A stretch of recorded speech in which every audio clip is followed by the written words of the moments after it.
Hey, friends, this is Life Coach Rich.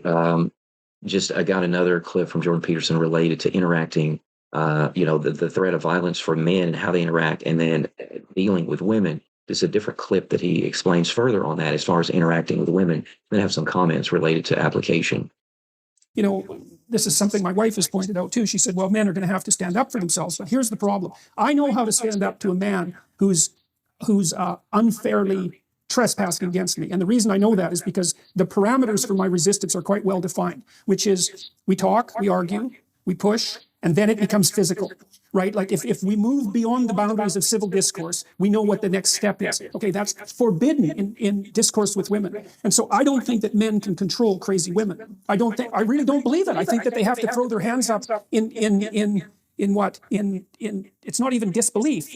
It's that there's no step forward that you can take under those circumstances, because if the man is offensive enough and crazy enough, the reaction becomes physical right away, or at least the threat is there. And when men are talking to each other in any serious manner, that underlying threat of physicality is always there, especially if it's a real conversation. And it keeps the thing civilized to some degree. If you're talking to a man who wouldn't fight with you under any circumstances whatsoever, then you're talking to someone to whom you have absolutely no respect. But I can't see any way. For example, there's a woman in Toronto who's been organizing this movement, let's say, against me and some other people who are going to do a free speech event, and she managed to organize quite effectively. And she's quite offensive, you might say. She compared us to Nazis, for example, which, publicly, using the swastika, which wasn't really something I was all that fond of. But I'm defenseless against that kind of female insanity, because the techniques that I would use against a man who is employing those tactics are forbidden to me.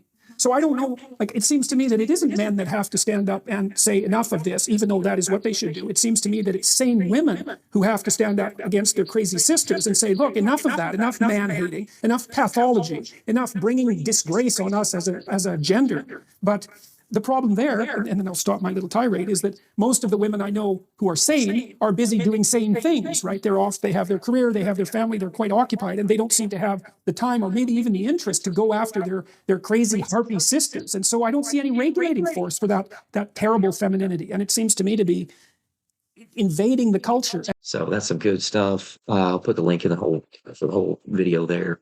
But that's some good stuff there from him. He describes as far as interacting with men first, and that constant threat of violence, or when men are talking to men, of physical violence, then it keeps us civil. We know where the boundaries are to try to not become violent. But then when you have crazy ladies, women spewing some hatred and nonsense and getting all crazy, then there's not a recourse as far as the threat of becoming violent.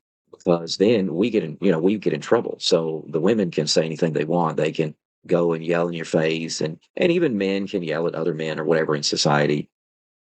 And there's the threat of assault, and then the police. There's the deterrent if there's law and order there.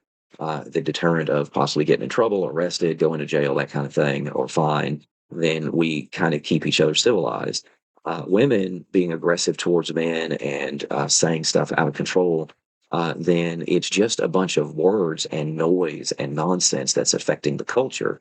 And I'm not sure exactly why. If you know why, go ahead and let me know in the comments. Because what's the end of it? How is it benefiting us to try to get all crazy and put men down and stuff?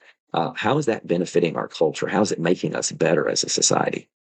Or is it just trying to elevate ourselves at the expense of others? That's what people did in elementary school. It's what people did in junior high. The people are going to make fun of people to try to feel better about themselves. Is that what's going on? Is that all it is? We're just continuing to be children. Don't just throw empty words out. You're hiding behind a computer screen, throwing empty words out like, anything you can do, we can do better. That little lie. That little almost nursery rhyme kind of lie thing that was in the Nike commercial years ago. Then if you really believe that, then put some action to it and see how that works out for you. See how it works for you. I think you'll get a dose of reality really quickly related to a lot of this rhetoric. A lot of these words that you're just spewing maybe are just words, and you can't actually back it up. You don't actually believe it. That's why you're not being physical or aggressive towards men. You just spew words. So just stop. Why don't you just stop and stop spewing words? Because your inaction is proving that you don't actually truly believe it anyway. So there you go. We got to keep improving. Hey, this is Life Coach Rich. Let's do better together. And please share, like, and subscribe. And any comments you have, please put those in the down below. And thanks for watching. And we will see you next time.